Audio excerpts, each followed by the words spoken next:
Krishna Hare Hare Hare Rama Rama Rama Hare Hare Hare Krishna Krishna Krishna Hare Hare Hare Rama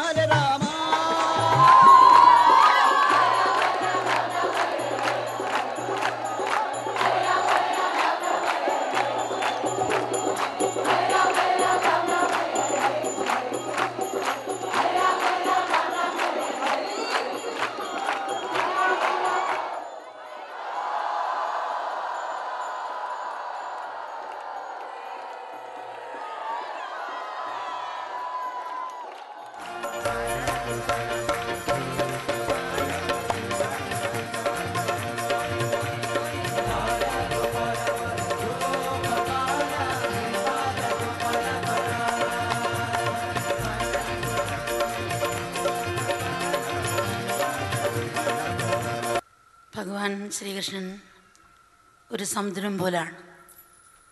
അതിൻ്റെ അന്തമില്ലാത്ത തീരത്ത് ചെറിയ ചെറിയ കുളങ്ങളും തടാകങ്ങളും കുഴിച്ച് അതാണ് ഭഗവാൻ എന്ന് ഓരോരുത്തരും വിശ്വസിക്കുന്നു. സാധാരണ മനുഷ്യൻ്റെ ജീവിതം സുദുഃഖ സമ്മിശ്രമാണ്. എന്നാൽ ഭഗവാനെ സംബന്ധിച്ചോളം ജീവിതത്തിന് ഒരേ ഒരു അർത്ഥമേ ഉള്ളൂ, അത് പരമാനന്ദമാണ്. ഏത് സാഹചര്യത്തിലും ആനന്ദം ആയിരിക്കുക എന്നുള്ളതാണ്. സുഖത്തിലും ദുഃഖത്തിലും ജയത്തിലും പരാജയത്തിലും പ്രശംസയിലും അവമാനത്തിലും എല്ലാം ഒരേപോലെ ആഹ്ലാദപൂർവ്വം ആഘോഷിച്ച മഹാപുരുഷനായിരുന്നു ശ്രീകൃഷ്ണൻ. ഒരു കാരാഗൃഹത്തിലാണ് ജനിച്ചെന്ന് പറഞ്ഞു. കൃഷ്ണൻ ജനിച്ച സമയം തന്നെ മാതാപിതാക്കളുടെ കാലിലെ ചങ്ങല കഴിഞ്ഞായിട്ടാണ് പറഞ്ഞത്. അത് പൊട്ടി.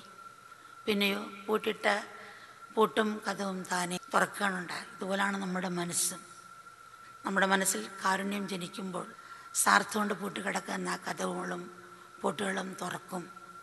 അങ്ങനെ നമുക്ക് പ്രതിബന്ധത്തെ എങ്ങനെയാണ് കൃഷ്ണനെ കൊണ്ടുപോകുമ്പോൾ ആ നദി മാറി നിന്ന് അങ്ങനെ പ്രതിബന്ധത്തെ തരണം ചെയ്യാൻ സാധിക്കും. അപ്പോൾ യഥാർത്ഥ സ്വാതന്ത്ര്യം അതിലൂടെയാണ്. എല്ലാ സാഹചര്യങ്ങളിലും ഏത് സാഹചര്യം വരുമ്പോഴും നമ്മുടെ ഉള്ളിൽ ഈ സ്വാതന്ത്ര്യം അനുഭവിക്കാൻ മക്കൾക്ക് കഴിയട്ടെ എന്ന് മക്കളോട് തന്നെ പ്രാർത്ഥിക്കുകയാണ്.